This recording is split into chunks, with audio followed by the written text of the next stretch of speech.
Asian session, AUDJPY start tayo, AUDJPY. So, intraday basis na tayo kasi target na natin yung intra-week. Nakuha na natin yung high. So, uh, intraday na lang tayo ngayon. No? Kasi nakuha na yung intra-week target. So, intraday na lang. So, dito, bearish tayo. Makikita nyo dito is sell. So, ngayon, if ako magsisell dito, hintayin ko dito sa taas. No? Or kapag nagbigay ng breakout dito, yung sinasabi sa inyo, yung blue. Ito, 'di ba? Yan. Pero ngayon, ito yung inaabangan ko dito for selling, no?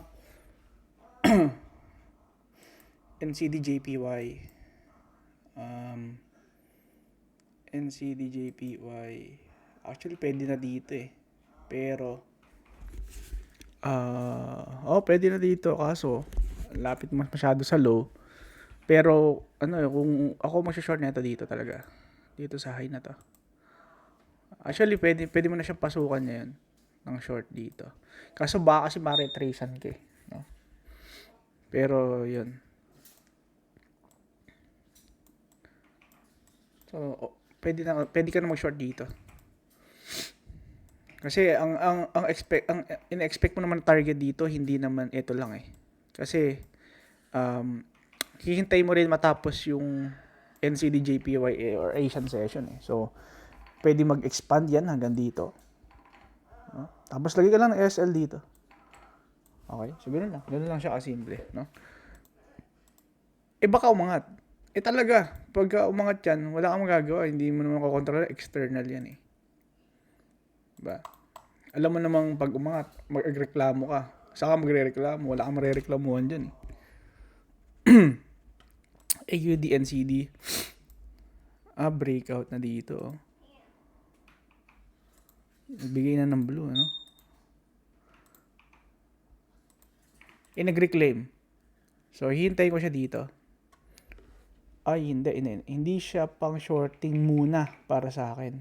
Kasi, siya eh, nasa buy area siya eh. Diba? So, hindi muna. Ano ba tong AUD NCD? Bullish para sa akin tong AUD NCD. Bullish siya sa akin. Hindi pa nakukuha yung target na previous week high. Ito oh. So, bullish pa ako dito. Kaso ang pangit ng area niya, no? So, kung sinvit man lang sana to, pagka nag-reclaim dito, pasukan ko siya, breakout. Breakout dito sa mid. Pag nag-reclaim, pag nakakita ko ng mga engulfing dito, pasukan ko siya, target ako ito. Okay? Manipis lang SL. Ito lang SL niyan. Okay? Yun. AUD, USD. Bullish ako dun sa AUD, NZD. Pero ito kasi, naka-bullish ako dito. Kaso na-hurt na target. Kasi ito yung ito yung trade natin ng Monday dito sa sa AUD, JPY. From here, ito. Sa breakout na to. Tapos na yung cycle. May cycle kasi tayong tinatawag. Tapos na yung cycle. Kaya nagkakaroon na ng retracement yan. Para naman next week na yan. Para next week naman na yan. No? So, ngayon intraday na lang ang setup natin dito sa mga JPY pairs. Kasi na-hit na yung mga target natin dyan. AUD, NCD, ito hindi pa na-hit yung target. Para sa akin, bullish to. Pero pagka hinit niya tong low, halimbawa hindi siya nag-reclaim, hindi, walang entry. Walang entry. Okay. AUD, USD. So, medyo weak yung USD, no? So, ay yung AUD.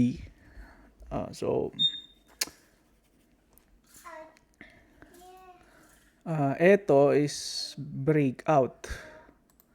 Breakout dito. Titingnan natin kung magkakaroon tayo ng breakout dito. So, sweep dito. Sweep ng high na to. Tingnan natin kung magkakaroon tayo ng rejection dito. Then, pasukan natin. Target natin. Ito. Okay. Sakto pala, no? Bearish pala to sa Ay, wait. Ba't ganun? Bakit siya naka-buy ng intra-week? Oo. Ito kasi monthly. No? Ito yung monthly.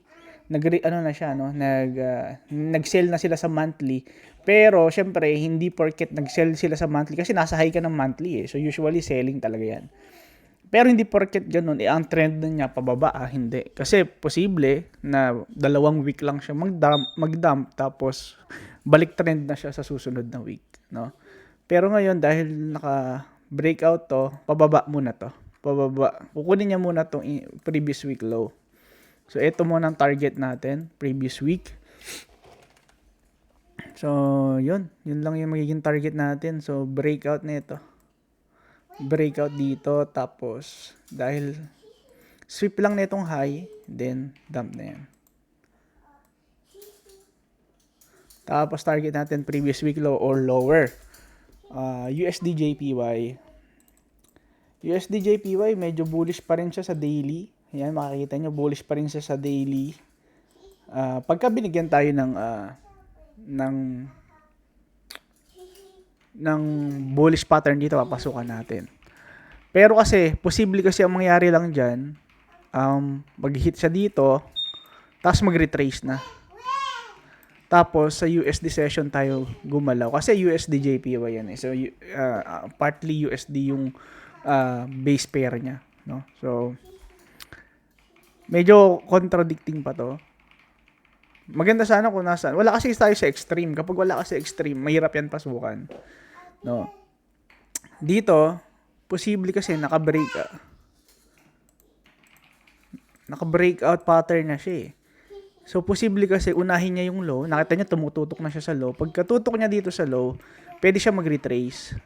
Ngayon, magiging bearish na siya ngayon. Ngayon, magre-retrace na ngayon yan. Sa US session natin siya papasukan. Ito, US. Diba? Yan, diba dito? Ganyan yung mangyayari dyan. Okay, so NCD-USD. NCD-USD, ito medyo bearish na siya. Pero kung ako mag-short na ito,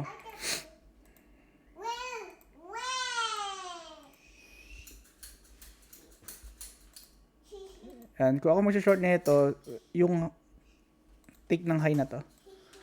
So, possible pump, new NZD, so possible NCD, pwedeng dalawang 4 hours, no? Paangat, and then London, tsaka siya mag-drop. Kasi, green candle siya nag-close eh. So, sweep ng high na to.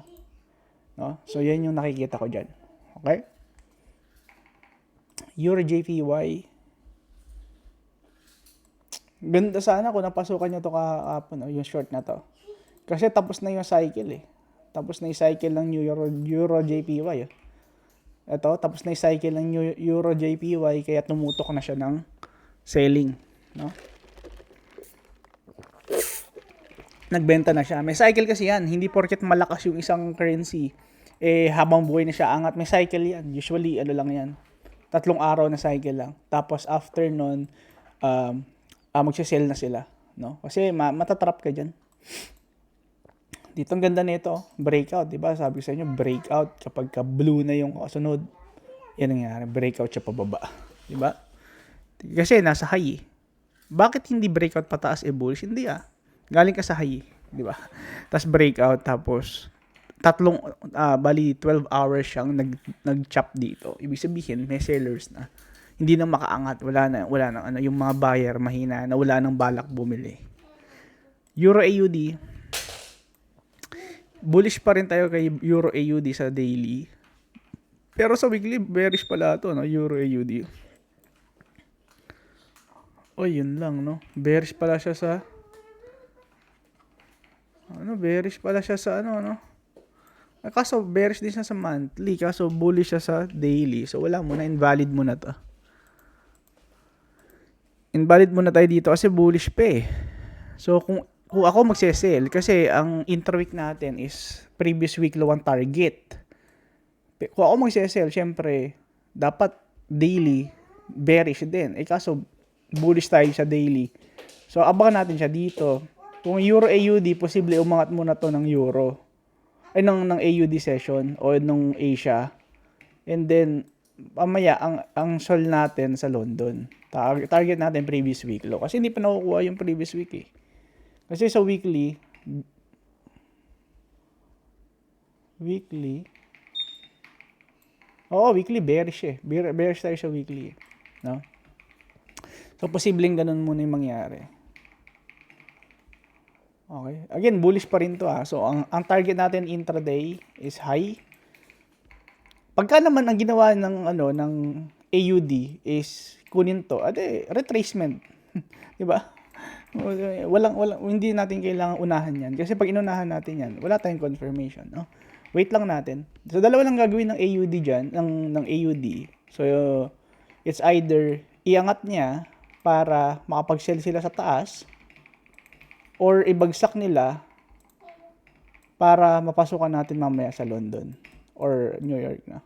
Tapos target natin previous week low. Both scenario, ang target natin intra-week is selling. Target natin ito. Okay? Euro NCD. Euro NCD, ayun, nauna na sa baba. So, Euro NCD.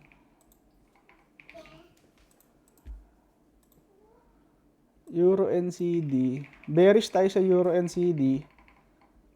Sakto, retracement pala rin. Mga tol. Sakto, Euro, NCD, sa London to. London to, wagsak, hindi ngayon. Kasi, kinuha na yung low eh. So, walang, di ba, nasa low, may sellers ba dyan? Wala. Low yan eh. So, walang sellers dyan, buyer meron dyan. So, sa London tayo papasok mamaya. Kasi, re-retrace niya to. Kasi ngayon, bearish na ngayon yan. Kasi kinuha niya na to eh. Tsaka pa lang siya magiging bearish ngayon. Sa retracement natin siya kunin. Target natin, ito ulit. Malalim, no? Malalim yung target na yun. Maganda yung RR niyan pag napasukan nyo.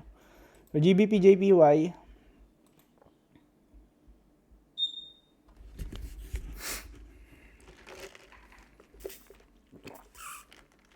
GBP, JPY.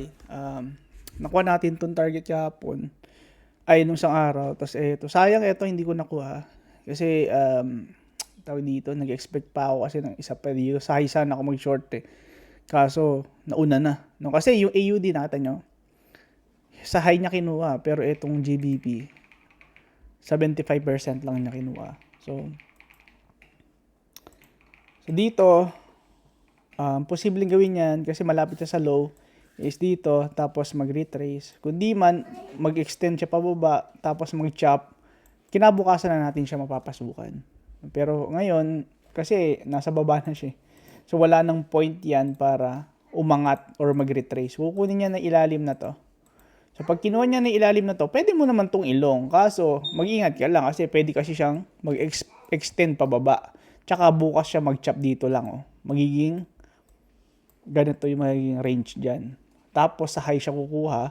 Trap ka ngayon. Kaya, ayoko ng ganun. Kapag ganyan yung sistema, pag pinasukan ko dito, lagyan ako agad ng stop loss, tapos wait na lang ako. Pagka talo. Pagka, babantayin ko na lang ulit dito bukas. No? Kasi mahirap matrap. Yun kasi yung problema lagi. Pag natrap, masakit sa ulo. GBP AUD, bullish pa rin tayo kay GBP AUD, pero bearish to sa intra-week. May na-target na ba dito? Bearish siya sa intra-week, Okay, bearish siya sa intra-week. So, bullish yan sa So, posible na ito. Bearish yan sa intra-week. So, kung ako mag-sell dito sa taas. So, gusto natin mag-sell. Kasi ang target intra-week eh. Pag sinabi natin intra-week, weekly. So, ito yung target mo. Ang laki, di ba? Tapos, andito ka. So, 10:1 yan. Kung magaganda yung magiging stop loss mo. Pero dito, kung ako magsesell, hindi dito kasi bullish yan. Ayun, bullish sa intraday. So, hintayin mo sa taas. Hintayin mo. GBP, AUD. So, malamang, iangat to. Iangat to ng AUD. De, pag binagsak ng AUD, sa retracement natin hihintayin. Tsaka tayo papasok. Diba? Ganun lang. Session yan eh. Kung angat ng GBP, AUD ang magsesell yan.